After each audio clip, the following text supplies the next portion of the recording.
இயேசு உங்களை நேசிக்கிறார். பிரியமானவர்களே, இந்த நாளில் ஆண்டவர் நம்மளோடு பேசும்படியாய் வேதத்திலிருந்து ஒரு 2 வசனங்களை கூட வாசித்து 3 வசனங்களை வாசித்து ஆண்டவர் நமக்கு கற்றுக் கொடுக்கக்கூடிய காரியத்தை நாம் பார்ப்போம். அது மீகா தீர்க்கதரிசியின் புஸ்தகம் 7வது அதிகாரம் 18வது வசனம் 19வது வசனம் இப்படியாக சொல்லுகிறது. தமது சுதந்திரத்தில் மீதியானவருடைய அக்கிரமத்தை பொறுத்து மீறுதலை மன்னிக்கிற தேவரிற்கு ஒப்பான தேவன் யார்? அவர் கிருபை செய்ய விரும்புகிறபடியால் அவர் என்றென்றைக்கும் கோபம் வையார். அவர் திரும்ப நம்மேல் இறங்குவார்.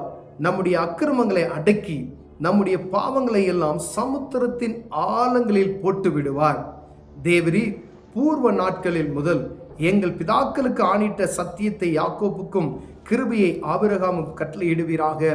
பிரியமானவர்களே, நமது சுதந்திரத்தை கர்த்தருடைய பிள்ளைகளாய் அழைக்கப்பட்ட மீதியானவர்களை அக்கிரமத்தை பொறுத்து மீறுதலை மன்னிக்கிற தேவன், தேவனுக்கு ஒப்பான ஒரு தேவன் யார் என்று தீர்க்கதரிசி சொல்லுகிறதை பார்க்க முடிகிறது. பிரியமானவர்களே, நம்முடைய ஆண்டவரை போல மனிதனுடைய பாவத்தை மன்னித்து அவர் கிருபையும் இரக்கத்தையும் வைக்கிற ஒரு தேவன், என்றைக்கும் கோபம் வைக்காது இருக்கிறவர் அப்படின்ற ஒரு அருமையான ஒரு தெய்வத்தை நாம் ஆராதித்து கொண்டு இருக்கிறோம். பிரியமானவர்களே, அக்கிரமத்தை பொறுத்து மீறுதலை மன்னிக்கிற தேவனுக்கு ஒப்பான ஒரு தெய்வம் எங்கும் இல்லை என்று சொல்லப்படுகிறது. பிரியம், ஏன்னா மனிதனுடைய பாவம் அவ்வளவு அக்கிரமம் நிறைந்ததா இருக்கிறது. ஆதியில இருந்து ஜனங்கள், மனிதர்கள் பாவம் செய்து ஆண்டவரை துக்கப்படுத்தி கோபப்படுத்தி வருகிற நிகழ்வுகளை நாம் வேதத்தில் வாசிக்கிறோம். பிரியமானவர்களே, ஆதாம் முதல் நம்ம இருக்கிற காலகட்ட வரைக்கும் மனிதன் ஆண்டவருக்கு விரோதமான காரியத்தை செய்கிறதை பார்க்கணும். ஆனாலும் ஆண்டவர் இரக்கம் வைக்கிறபடியா ஆதியில ஆதாமிய ஏவாளை ஆண்டவர் படைத்தார். அவர்கள் அவர் வார்த்தைக்கு கீழ்ப்படியாமல் போனார்கள்.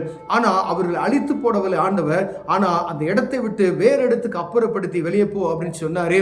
ஆனா ஆண்டவர் அவர்களை ஆசீர்வதித்து அவர்களுக்கு கொடுத்த அந்த ஆசீர்வாதத்தின்படி நடக்க வைக்கிறார். பிரியமானவர்களே, மேன்மையான இடத்துல நான் வைப்பேன் என்று சொன்னார். கீழ்ப்படியாமை நிமித்தமாய் ஆண்டவர் அவர்களை அழித்து போடாதபடிக்கு அடுத்த பகுதிக்கு அழைத்து செல்கிறார். ஒவ்வொரு தலைமுறையும் ஆதாம் முதல் அப்படியே நம்ம நோவாவின் காலத்து வரைக்கும் எப்படி நடந்தது நம்ம எல்லாவற்றையும் அறிந்திருக்கிறோம். அப்போ பெரிய ஜனங்களுடைய பாவத்து நிமித்தமாய் ஒரு அழிவு உண்டாகிறதை பார்க்க முடிகிறது. ஆண்டவரை மனிதனை படைத்ததற்காக அங்கிருந்து ஒரு சன்னதியை எடுத்து மீண்டும் என்ன செய்யற ஆண்டவர் ஒரு ஜனத்த கூட்டத்தை பெருகி கொண்டு வருகிறார். திருப்பி பாபேல் கோபுரம் வரைக்கும் ஒரு பெரிய கூட்டம் உண்டாகிறது.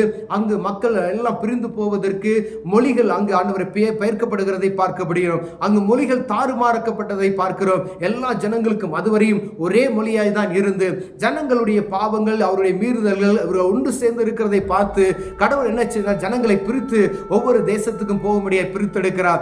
ஒவ்வொரு பகுதிக்கும் கடந்து சென்ற ஜனங்கள் மீண்டும் ஆண்டவரை துக்கப்படுத்தக்கூடிய காரியத்தை செய்து வந்தார்கள்.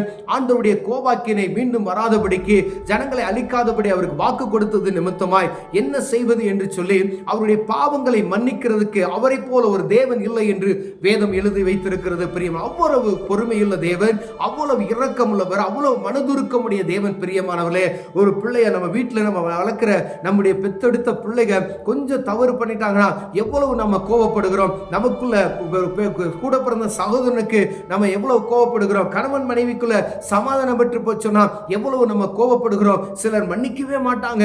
சாகு வரைக்கும் நான் மன்னிக்க மாட்டேன், அவனை என் மூஞ்சிலே முழிக்க கூடாது என்று சொல்லக்கூடிய எத்தனையோ மனிதர்கள் உலகத்தில் இருக்கிறதை நான் பார்த்திருக்கிறோம். பிரியமானவர்களே, ஆனா ஆண்டவர் பாருங்க, நம்மை படைத்த உருவாக்கின தேவன் அவருடைய கோபத்துக்கு அடக்கி வைத்து அவரை போல மன்னிப்பதற்கு வேற ஒரு தேவன் இல்லை என்று சொல்லப்படுகிறது. பிரியம், அப்ப எவ்வளவு நேசம் உலகத்தில் இருக்கிற மனிதன் கோபப்படுவான், சமாதானம் இல்லை, எரிச்சல் உண்டாகும், வன்கண் வைப்பான், என்னைக்கு எப்படி கங்கணம் கட்டி கொண்டு இருக்குவான், எப்படியாவது பழிதிக்குவதற்கு அலையக்கூடிய மனிதர்கள் மத்தியில் நாம் வாழ்ந்து கொண்டு இருக்கிறோம். ஆனா வானத்தையும் பூமியும் படைத்த தேவன் நம்முடைய பாவத்தை எண்ணாத இருக்கிற ஒரு சர்வ வல்லமையுள்ள தேவன் என்று எழுதப்பட்டு இருக்கிறது.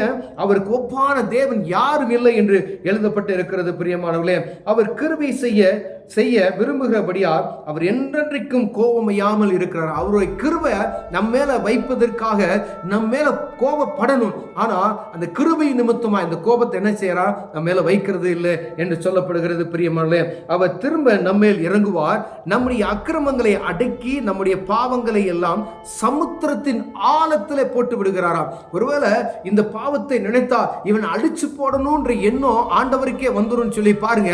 இந்த பாவங்களை எல்லாம் தூரம் எடுத்து போட்டு என்னாது இருக்கும்படியா சமுத்திரத்தின் ஆழத்துல போட்டு விடுகிறேன் என்று சொல்லுகிறார் பிரியமானவர்களே. அப்ப பாவத்துக்கு தூரமா நம்மை அழைத்து கொண்டு போகிற, பாவத்துக்கும் நமக்கும் கிழக்குக்கு மேற்கும் உள்ள தூரம் போல தூக்கி எறிகிறாராம். ஒரு மனிதன் ரட்சிக்கப்பட்ட அனுபவம் பெற்ற ஒரு மனிதன் எப்படி இருக்கிறான் அப்படின்னு சொன்னீங்கன்னா, ஒரு பாவத்தில் சிக்கொண்டு இருக்கும் பொழுது அந்த பாவத்திலிருந்து ஆண்டவர் விடுதலை தருகிறார். அந்த விடுதலையின் நிமித்தமாய் எப்படின்னா கிழக்குக்கும் மேற்குக்கும் உள்ள தூரம் போல அந்த பாவத்தை தூக்கி போடுது. ஏன்னா அந்த எண்ணம் கூட வரக்கூடாது என்று சொல்லுகிற அப்படிப்பட்டதான கிருபை.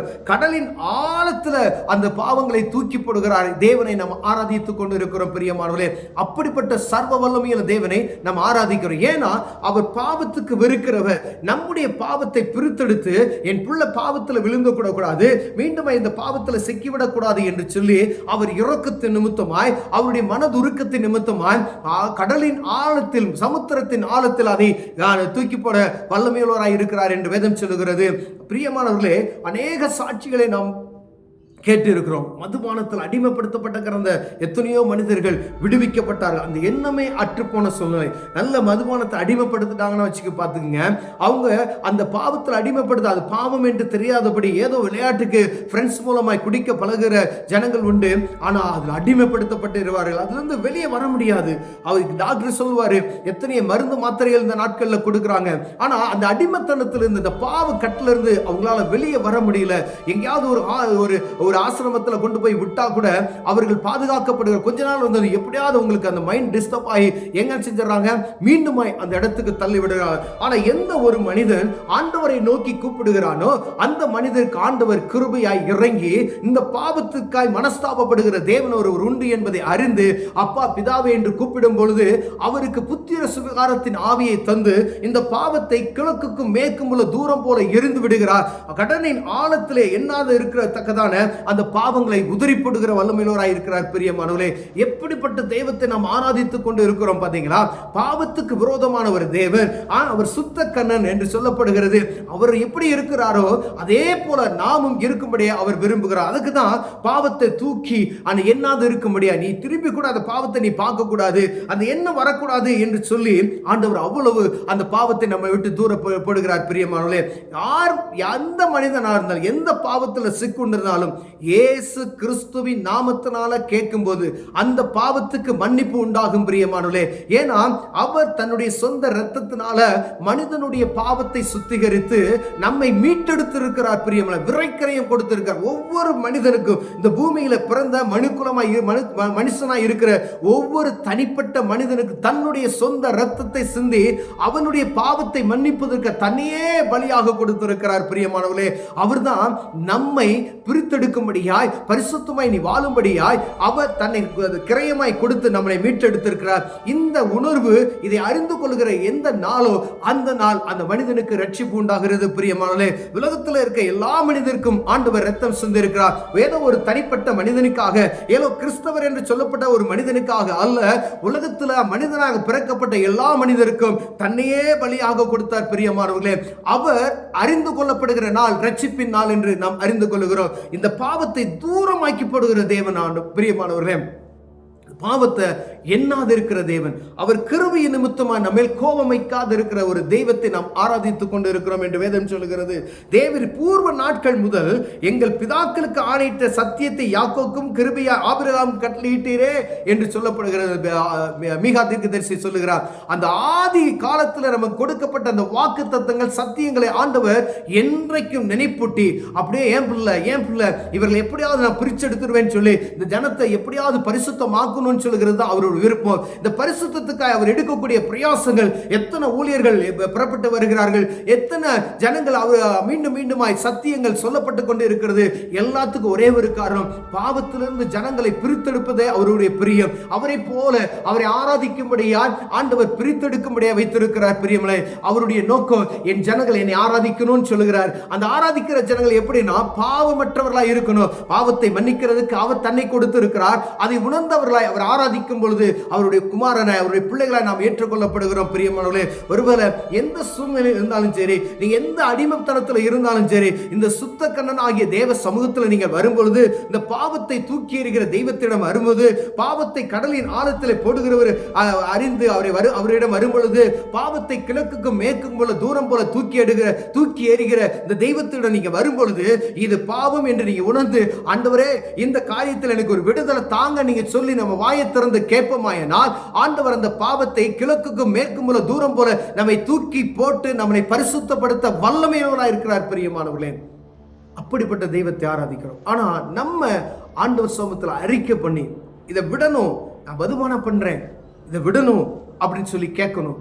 ஒருவேளை ஒரு டாக்டர்கிட்ட போகும்போது காய்ச்சல், தலைவலி அப்படின்னு சொல்லி என்ன செய்கிறது என்று நீங்க டாக்டர்கிட்ட என்ன செய்யணும் சொல்லணும். இந்த காரியத்துக்கா எனக்கு செய்யறதா அவர் என்ன செய்வாரு, ஓ அப்படின்னா இதுக்கு தான் இந்த மருந்து அப்படின்னு சொல்லி. அப்ப தேவ சமூகத்துக்கு போகும்போது நீங்க எந்த காரியத்துக்கு அடிமைப்படுத்தப்பட்டு இருக்கிறீங்களோ அந்த காரியத்தை ஆண்டவருக்கு நீங்க தெரியப்படுது, மனிதனுக்கு அல்ல, ஆண்டவருக்கு தெரியப்படுத்துங்க.